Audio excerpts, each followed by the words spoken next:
Баршаңызға сәлем. Қамыры өте жұмсақ болып шығатын пиццаның қамырын жасаймыз. Алдымен жылы суға дрожж, қант және тұзды саламыз.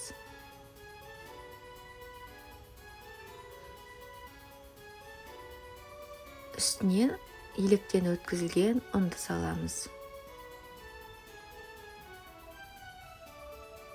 Және 2 ас қасық сұйық май немесе зәйтүн майын құйып, жұмсақ қамыр илейміз.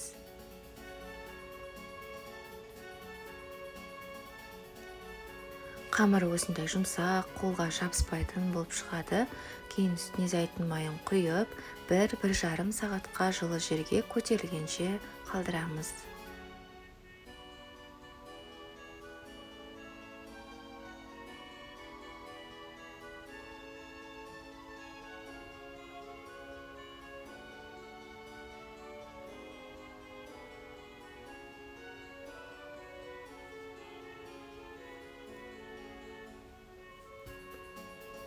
Кейін теңдей 2 бөлікке бөлеміз. 1 бөлігін пергамент қағазына қойып, жарты сағатқа тағы көтерілгенше қалдырамыз. Бетін целлофан жабуды ұмытпаймыз.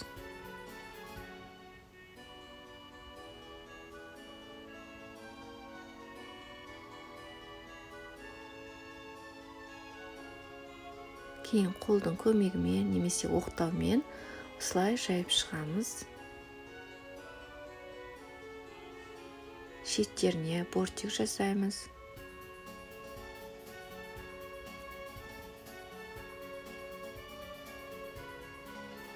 Үстіне 2 ас қасық кетчуп және сұйық майды құямыз. Жағып шығамыз және үстіне ерейтін пиццаға арналған сырды саламыз және кез келген начинка түрлерін қолдансаңыздар болады.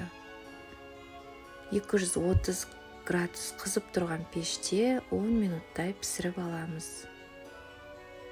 Каналға тіркеліп қою